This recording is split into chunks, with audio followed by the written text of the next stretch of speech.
EOS-8 புவி கண்காணிப்பு செயற்கைக்கோளுடன் விண்ணில் வெற்றிகரமாக பாய்ந்தது SSLV-D3 ராக்கெட். மண்ணின் ஈரப்பதம், நீர்நிலைகளை கண்டறிதல், கடல் மேற்பரப்பு, காற்றின் செயல்பாடுகளை EOS-8 செயற்கைக்கோள் ஆராயும். சுமார் 450 கிலோமீட்டர் உயரத்தில் புவி தாழ்வட்ட சுற்றுப்பாதையில் EOS-8 செயற்கைக்கோள் நிலைநிறுத்தப்பட்டதாக இஸ்ரோ அறிவிப்பு. EOS-8 செயற்கைக்கோளுடன் 200 கிராம் எடையுள்ள SR டெமோசாட் என்ற நானோ கருவியும் விண்ணில் நிலைநிறுத்தம். EOS-8 செயற்கைக்கோளை விண்ணில் செலுத்திய SSLV-D3 ராக்கெட்டின் செயல்பாடுகள் திருப்திகரமாக இருந்ததாக இஸ்ரோ தலைவர் சோம்நாத் தகவல். இஸ்ரோவின் தயாரிப்பான எடை குறைந்த SSLV ராக்கெட்டின் சோதனை மற்றும் மேம்பாட்டு திட்டப் பணிகள் வெற்றிகரமாக நிறைவு பெற்றுள்ளதாகவும் பேட்டி. முன்னாள் பிரதமர் வாஜ்பாய் நினைவு நாளையொட்டி குடியரசுத் தலைவர் திரௌபதி முர்மு மரியாதை.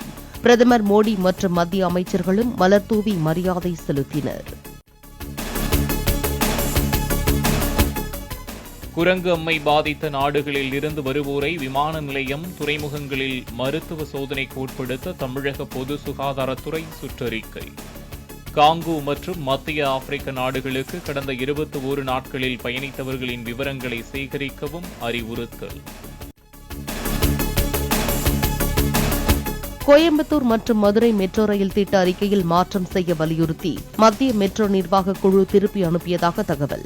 திட்ட அறிக்கையில் மாற்றங்களை செய்து மீண்டும் சமர்ப்பிக்க மெட்ரோ ரயில் நிர்வாகம் முடிவு. சென்னை அண்ணா அறிவாலயத்தில் முதலமைச்சர் மு.க.ஸ்டாலின் தலைமையில் திமுக மாவட்ட செயலாளர்கள் ஆலோசனை கூட்டம். முதலீடுகளை ஈர்க்க அமெரிக்காவில் இருந்தாலும் கட்சியையும் அரசையும் கவனித்துக் கொண்டிருப்பேன் என மு.க.ஸ்டாலின் பேச்சு. சென்னை அண்ணா அறிவாலயத்தில் நடைபெற்ற நிகழ்ச்சியில் முதலமைச்சர் ஸ்டாலின் எழுதிய தென் திசையின் தீர்ப்பு என்ற நூல் வெளியீடு. நாடாளுமன்ற தேர்தலில் திமுக பெற்ற 40க்கு 40 வெற்றியை பதிவு செய்யும் ஆவணம்.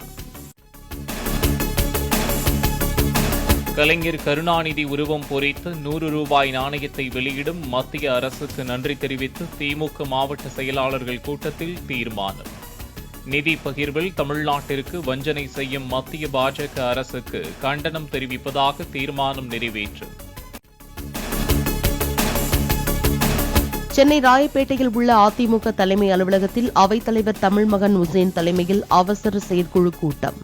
உள்ளாட்சி தேர்தலிலும் 2026ஆம் ஆண்டு சட்டமன்ற தேர்தலிலும் EPS வகுக்கும் வியூகப்படி வெற்றிக்கு பாடுபட சூளுரை. மருத்துவ காப்பீடு பிரீமியத்திற்கு 18% GST வரியை ரத்து செய்ய வேண்டும் என்பன உட்பட அதிமுக அவசர செயற்குழுவில் 9 தீர்மானங்கள் நிறைவேற்றும். மீனவர்கள் நலனில் மத்திய மாநில அரசுகள் அக்கறை செலுத்தாததை கண்டித்தும் தீர்மானம்.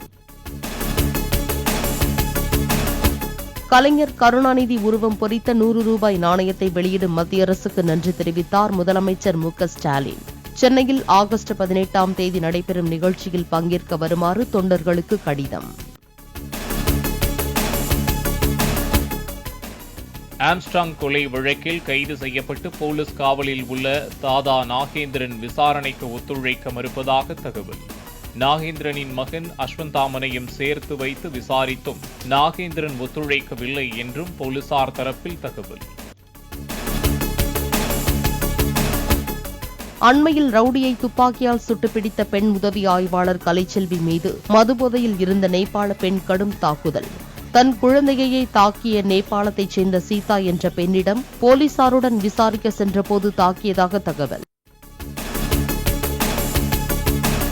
பெண் மருத்துவர் கொலை சம்பவத்தை கண்டித்து நாடு முழுவதும் நாளை மருத்துவர்கள் வேலை நிறுத்தத்தில் ஈடுபடுவார்கள் என இந்திய மருத்துவர்கள் சங்கம் அறிவிப்பு. வழக்கமான வெளிநோயாளிகளுக்கான சிகிச்சை பிரிவு 24 மணி நேரம் செயல்படாது என தகவல். கொல்கத்தாவில் பெண் மருத்துவர் பாலியல் வன்கொடுமை செய்து கொல்லப்பட்ட வழக்கில் ஆர்ஜிகர் மருத்துவமனை மருத்துவர்கள் 4 பேருக்கு CBI சம்மன். சாட்சியங்களை கலைக்கும் முயற்சியில் மருத்துவமனை மீது தாக்குதல் நடத்தப்பட்டது தொடர்பாக 19 பேரை கைது செய்து போலீசார் விசாரணை.